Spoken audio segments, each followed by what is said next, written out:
Hey, how you doing today? This is Arthur Frank Dinkins, aka Mr. D. Gonna bring you a little word today. It's about being sober-minded and not allowing deception to come in and cause you to be drunken, and you find yourself all over the place. And it's just the ways of the world that we get caught up in. So I'm one of them people that just like to get straight into it, and I pray that I decrease and the Father in heaven increase within me. I pray that those who have ears will hear, and let's go on and do this. And hopefully, as I like to say, that you're being fed. It seems today that everything in life is about the things you do, say, and want.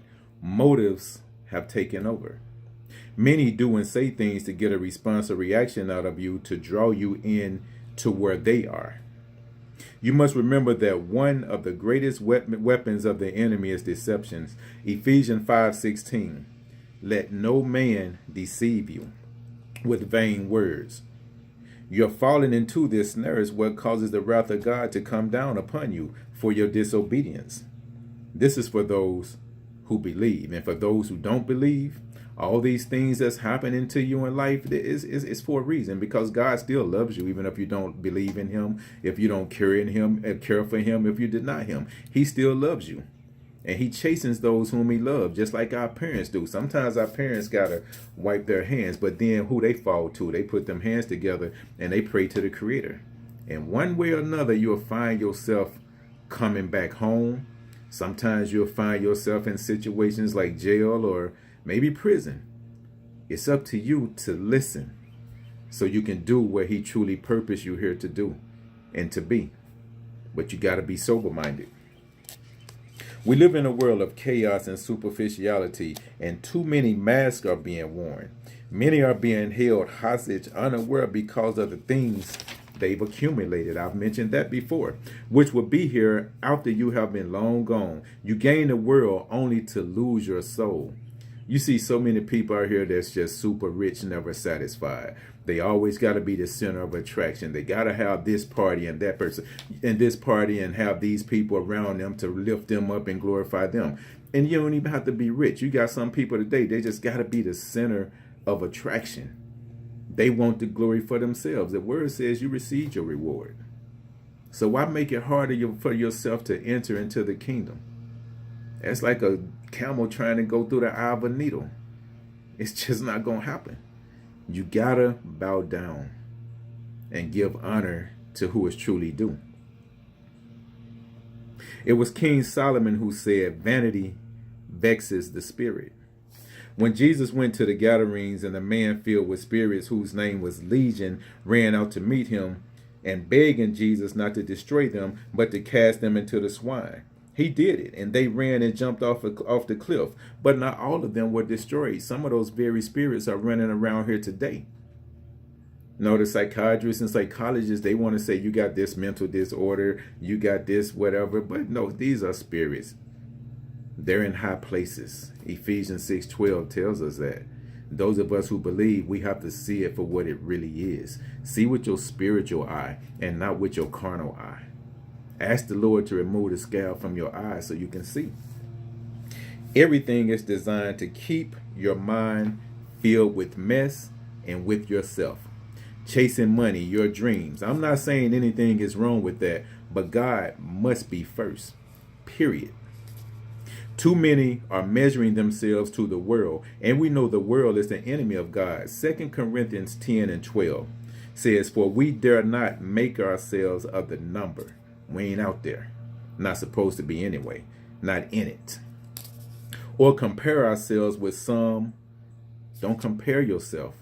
Listen to this. Or compare ourselves with some that commend themselves.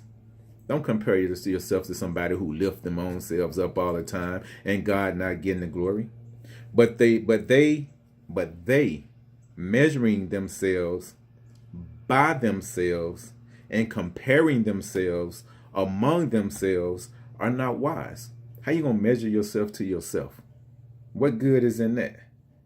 And then people who trying to do what you do, you just lead them to a place they don't even need to be. Everything comes from here. I don't care who you are. if you're an athlete of any kind, if you are successful on your job, entrepreneur, whatever it is that you're doing, God put that in you. That's who you measure yourself up to. And if you've lived to a certain point in life, look at the people that you've measured yourself up to and look at where you are. You might even look like you're successful because you got your house and all these things. But are you truly, sincerely happy? Do you have peace that no one can understand within yourself? Are you humbled? As I said before, and I always say this to anybody, deception is a beast. And many of us are deceiving ourselves. A selfish mindset leads to selfish actions, which eventually will lead to you or your demise. There's nothing wrong with achieving your success, reaching your goals, climbing the ladder. Many make it, but gluttony sets in. And this creates an insatiable appetite, never satisfied. Gotta have more and more and more and more and more. Now you become that monster. That's become your God. He not even in it. Thinking about the things you do, say, and want, and ask yourself, are these things aligning up with our Creator? Are these things a good seed, worthy enough to be put in soil to grow? Distractions are simply things that entertain us. They place thoughts in our mind, and we become horizontally minded instead of vertically minded. To me, happy people, truly happy people, are peaceful no matter what's happening in their lives. They're not caught up in things or stuff, and they monitor what they do, say, and think because they think of others first. They grow, but only to sincerely be humble and to teach others how to grow in righteousness and not that of their own. We got to be careful, very careful, especially those of us who are Christians, believers, true believers. And no, we're not perfect. The word says we human and we err. I don't like the word mistake.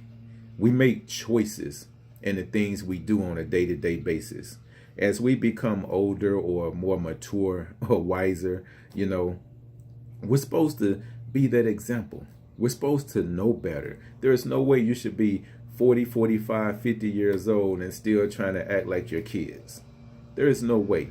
If you're a woman and God blessed you and you 45 plus years old and your body is still in order, and you shouldn't be trying to compete with your daughter just because you still got your physical part in order. And the same applies to men, because see, vanity and narcissism and vanity can sit in and you won't even know it. That's another form of deception. We have to be careful. Our mind has to be sober. And the only way that is going to be is if we keep our mind vertical on our Father first. And should we fall, I include myself, if we fall, don't hold your head down. Man, I can't get it together. Woe is me. But no, because see, that's a distraction. The enemy got you on you now, thinking you worthless. You are very, very, very valuable. It's so much inside of you. Learn from your mess so you can become the message that our Father created you to be. Become the purpose that He put you here. Ask Him. Remove yourself from what you want to do and ask yourself, is this what the Lord wants me to do? But anyway, I'm going to leave it right here. But I'm going to end this with something that our pastor says in church after Bible study on Wednesday nights. And it's coming from Psalms 139, 23 through 24. And when you read this, you have to be sincere about it. You got to be. Psalms 139, 23 and 24 says, search me, O God, and know my heart.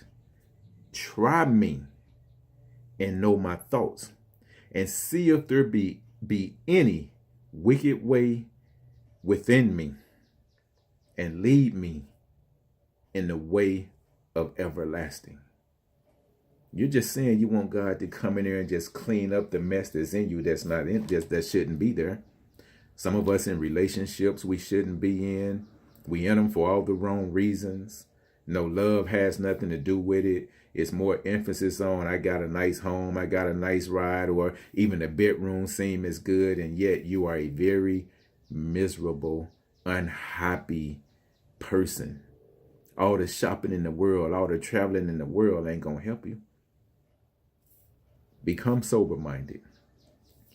Put them hands together and fall on your knees and give it up to him, because as I always say, oneness is key. Hey, y'all be blessed. Feel free to share this video with others if the Lord directs you to do so. Hey, take care. Oneness is key.